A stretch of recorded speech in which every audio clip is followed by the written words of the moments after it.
Hey everyone, welcome to this episode here.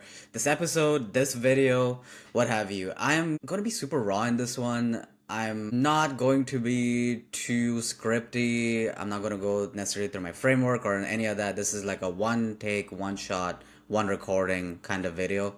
I do this every once in a while, so buckle up. In this video, you are going to learn about how to stand up for yourself and why. What will happen when you stand up for yourself, most importantly. That's what you're going to learn from this video. And my background is my background today. Again, right? I'm creating this video. I want to say what I want to say, not really thinking about any of the other things that I got going on. So here it is. And we're going to start off with a story. And this story is about my story of how I said no to a job. Right, so this past year, so it's mid-April now, 2025, and this past year, the past few months, has been me reconciling the things that I've done this past year or not done this past year and being okay with it. In that I was in my dark element. I was in a depressive sort of state because I closed down my business, my coaching business, and I wasn't really sure what to do next in terms of what business to do next. And then while I've been figuring this out, I was like, hey, I'm gonna need some money. I'm gonna need money to have the space and time to figure this out. So let's go make some money. I've made money in my life previously, so I have at least one model that works in terms of making money. That is going and working 9 to 5, working in the corporate world in some way, shape, or form. And I happen to find myself a job. I happen to find myself a contract role. Now I won't get too much into what the work was and any of that, or the company itself. It was a personal development company, and on paper it was amazing. It was exactly what I needed. It was a part-time role. It was contract, and it was something I would do in the afternoons, and that was perfect. It gave me plenty of time in the mornings to work on my business and figure all that out, and then in the afternoons to work this job, which is an account executive. And hey, sometimes I tell you I'm not going to do something, and then I end up doing it because I feel safer. And then that's why I changed, because I told you I wouldn't tell you what the job was, and then here I'm telling you what the job was because I'm feeling safer already. That's what I'm telling you. And it was a account executive role, and it was perfect, right? And I was there. I worked for some time, and immediately one of the things was I started working a lot. Like this, from 3 to 8 in the evening, I started putting a lot of time. I started to feel a lot of pressure. But nonetheless, I started to see a little bit of money come in for me to know that, wow, this is a viable option. This is a very much a viable option. Imagine having the space and time to work on your business in the morning, and then in the afternoons you work a job doing sales and end up making close to 5, 6, 7K a month, depending upon how many people I closed and how many people I helped.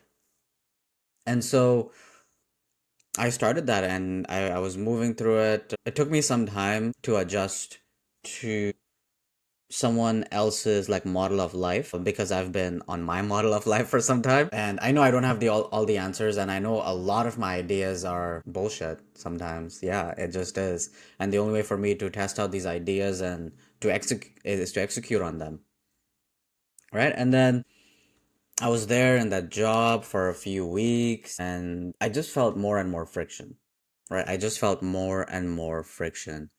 I happened to be the first one in the company to have my first call be my first sale. Like, what? Take a moment to think about that, right? You start a sales role, the first call you ever do, you end up landing them. Boom. Now, don't get me wrong. I had a lot of support. I had a lot of people, like, we did a lot of role play. Like, people supported me, and I didn't do it all by my own. But nonetheless, I had the outcome. And that put me up. Like, I went from being, hey, this guy, like, seems interesting, to boom. Everyone's got to listen to me because this hasn't been done before. And then I had a meeting, sort of like with the CEO, and while he told me that was impressive, like, something to celebrate, he also told me I wasn't following the process. Right? And that was an interesting one. It felt like, oh, okay, here I'm going to let you know, congratulations, but I also got to knock you down a peg. But I was like, hey, I kind of follow, I mean, I followed the process as much as I could. And I understand I couldn't follow some of it, and I get it, right? It's important for you that I follow your process. Awesome. And I started doing that more and more. I was obviously fucking up, right? Because like I found myself to be the guy that I learned a concept or something and then I gotta test it out and I gotta iterate. I gotta iterate it through, right? And then that's exactly what I was doing. I was learning, I was implementing and executing and then iterating based on that. However, I found myself more and more like there was another time where I went to a coaching, so we have coaching in the in every week there's coaching for the account execs, and I went to that coaching, and we were just supposed to do minimum of two, right? And the one day I end up going, and the guy that was supposed to do coaching came in late, whatever, like things happened, he came in late, so I left. And then he lets me know, hey, sorry I couldn't make it, but I also didn't see you accept the invite, so I didn't know you'd be there on the call. And I was like, okay, I can see that. I can see that. So I was like, okay, moving forward, I'll ensure that I say yes or no to the invite. Okay, following week, it's Monday. I'm about to start my day. And yo, this is like you gotta listen to this one.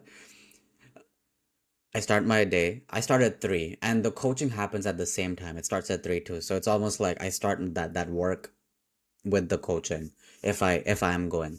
So I log in slightly early to see what my schedule's like. I see that I have a call right after, like a sales call. So I'm like, yo, I'm not gonna go to the coaching today. I'm gonna do some research and get ready for this call. So I put no on the invite, and then I go about my day going through calls. Later on, I see a message from the guy that was gonna do coaching, like, I thought you were gonna come, and then you said no last minute. Like, hey, is this role even something you want to do right now? And I was taken aback. I was like, whoa, okay, that's weird. And then we happened to hop on a call later on, and I told him, I'm like, yo, man, this is what happened, right? So I get it. You had this expectation that I would be on the call, but how am I supposed to know that? How am I supposed to know that if you don't say it? And he got the gist of that, but he still kept harping on it. And then I realized something, right? And it's because of this realization that I ended up leaving.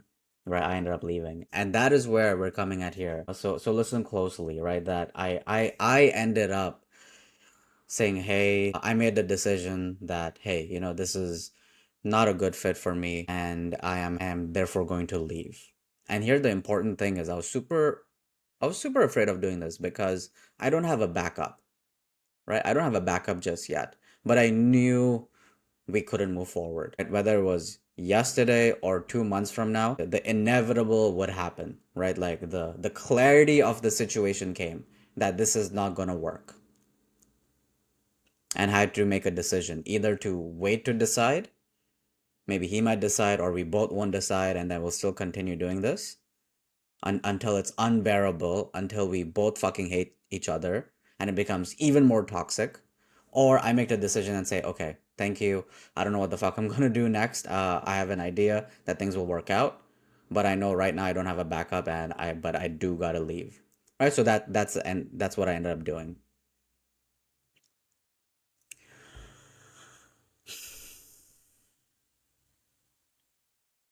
And here's the transformational shift. Here's the transformational shift in what you needed to hear. Actually, before I talk about that, I know, I'm teasing you. I'm teasing you. I'm teasing you. Before I talk about the transformational shift, here are some of the things that I learned. One is if someone doesn't like you, no matter what you do or don't do, they're gonna find something to critique you. And there's no point. If someone truly doesn't like you, and they've made their decision not to like you, there's nothing you can do to change that. The second thing is the other things that I learned is knowing when to make the decision. Sometimes I do see value in prolonging a decision because of fear. Right? So but I see it. If you want to prolong a decision because of fear. I see it, I accept that. But once that clarity is there, once the clarity is there, that is the best time to make the decision. Because I knew on that call that it wasn't going to work. Nonetheless, he gave me a day to think about it. And I was like, okay, that thank you, right? Thank you. I knew on the call itself. And then the time between the call that we had and then the time between I told him, hey, this is not going to work out for me. I was looking for reasons for both to stay and not to stay. And I was looking for reasons to poke holes at the decision that I made because it was a scary decision, right? Because I was leaving without having a backup. And that's a scary decision, right? But nonetheless, I knew it wasn't going to work. I knew it wasn't going to work. It just, right? Like he had his expectations, and I knew I couldn't meet those expectations because even if I did meet those expectations, he would find something else. That because that goes back to the first thing that I said. If someone doesn't like you, they will always find something. And then the last one here being sometimes it will seem perfect. It'll seem perfect on paper. It will help your reality out. It'll help you with your surface level things in your life. But if it's not a fit, you are going against the grain. You're going against your own self. Right. And at the end of the day, this is the last takeaway that I want to mention that you need to stand up for yourself. You need to stand up for yourself. And sometimes, maybe a lot of times, actually, the times where you standing up for yourself matters the most is in high stakes situations. That is when standing up for yourself matters the most. Now, you get to a point in life. I don't want to say this, like, I don't want to say you have to start standing up for yourself with the highest things in mind, with the highest of stakes, like with a job, for example, right? You don't have to do that. If you have the courage, you have the balls, you have the ovaries to do it, go ahead and do it. But I suggest not to. I recommend not to. The thing is, I've made a lot of decisions and I've stood up for myself so many times that now it is a curve going up. That now in high stakes situations, I can stand up for myself. And this was a huge one. This was a huge one for me to embody. That I would stand up for myself. I would stand up for who I am. Because there was this perception mismatch that was going on. And the more and more I kept being myself, the more and more I kept being myself, the more and more it was creating friction in this particular case. Because being ourselves, our authenticity, remember our authenticity is something that doesn't let us be in the middle. The more authentically we express ourselves, the more people either love us or hate us internally.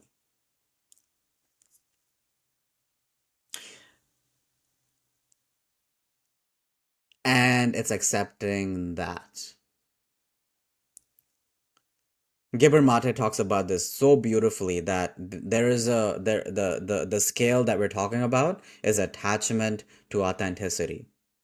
There's absolutely a line because there is a the more authentic I am, the less attached I have to be. Because the more I'm able to express myself and be myself, the more I have to be willing to let go of something that doesn't serve that authenticity. Because in my childhood, I did the opposite. I let go of who I used to. I let go of me. I let go of my authenticity for the attachment, and rightfully so. As a kid, survival, right? Like survival was needed, so that was like super important. So that's the last one I would say that like the last takeaway is stand up for yourself. Start off with the small ways to stand up for yourself. Stand up for yourself for you maybe first, right? Stand up for your dreams by starting to take 10 minutes a day towards that dream. Take 10 minutes a day towards thinking about that dream because you've snuffed it out and you have to stand up for yourself to yourself. That's the first place. And then it slowly to start making these decisions. Because in this particular case, I stood up for myself, right? I knew this person wasn't accepting me, and all this person wanted to do was control me to a point, where he could snuff me out. And I knew I had to stand up for me and who I am today. And that meant letting go of that opportunity. So to bring this all together, the transformative experience that I was talking about, that I was going to bring in earlier. So to bring all this together, these key takeaways that I learned from this. What is the key takeaway? I think you could see that in my passion and in what I spoke about. It comes to two key takeaways. One is, if someone doesn't like you and they're not open to seeing another perspective of you, and they just don't like you because, oof, and this goes deeper too, because how you view yourself as valuable, as worthy, as loving doesn't correlate with how they view themselves. And because they view themselves from a low well-being perspective, that they aren't enough, they have to fight for their love, they have to earn their love. That inner belief will always fight, no matter what is going on top. Yeah, you're not following the process, Anthony. You overshot that one call. You went 10 minutes over on the one call. Yeah, so you're just going to need more coaching from us. Oh, Anthony, yeah, you did super well on that call. You won the call, but you're not really following the process. So we're going to need you to follow the process, even though you did get the outcome that the process is meant to follow, and that process is meant designed to have that outcome, right? Because, right, whatever is here is not going to matter because this is at fight. So that's key takeaway one. If someone doesn't like you and they've decided not to like you, there's nothing you can do to change that. There's nothing you can do to change that. So it's important for you to realize that you can't and not everyone's going to like you, and that is okay. And it's how you move through that is important. Number two, the second one is, so that's the key takeaway one. The second takeaway is fight for yourself. Stand up for yourself. Because once you start standing up for yourself, everyone else stands up with you. God stands up with you because you stood up for yourself. So please stand up for yourself and stop waiting for someone else to stand up for you. It's amazing the people that do that. I try and do that. I do that in my life as much as I can. To stand up for the person that has had their voice snuffed out so much that they have lost the ability to stand up for themselves and advocate for themselves. I do that as much as I can. But you see, you need to do that for yourself. Because it's only when you do it for yourself that God sees it, people see it, people feel it, and then other people will come and stand up with you, for you. But you need to do it first. So please stand up for yourself. You are valuable. You are worthy. You are enough. And that's a confirmation. That burp is confirmation. Alrighty, so let's end this episode here. This was absolutely unscripted. I wanted to just share this, and yeah, there's no hate to that company too, yo. Like it wasn't something that fit, and identifying it sooner than later and acting in that direction has brought about less toxicity throughout. And here's another fun fact: that business that showed itself as team-based business was actually a family business. Yeah, like husband and wife, like running the show, siblings are involved, parents are involved, like family business, right? And the thing about family business is, if you're not aware of this, it's either an all, like you're in or out. You're in or out. There's no in between. There's no boundaries, because if boundaries don't exist within the family, then boundaries don't exist. right? And yeah, so I'm like, yo, there's only one family that I didn't choose that I accept. There's only one family, and that's the family I came from. That's the only family that I didn't choose that I accept. And that will be the only family. The other family is the family that I create. Right? And that is the family that I consciously create. Cause ain't no, I'm not going into any other families, yo. Mm-mm, mm-mm, mm-mm. And I'm sure if you're watching this, like you are not doing that too, right? Let's not do that too. Ay, ay, ay. Ay, ay, ay. Wow. So thank you for listening up until this point. Stand up for yourself. If people don't like you, that's okay. You will find people that do like you. You'll find people that love you or hate you, and that's okay too. And until the next one. Stand up for yourself. I feel like I made this very clear about standing up for yourself. So you know that's the message here today. Alrighty, y'all. Stay blessed.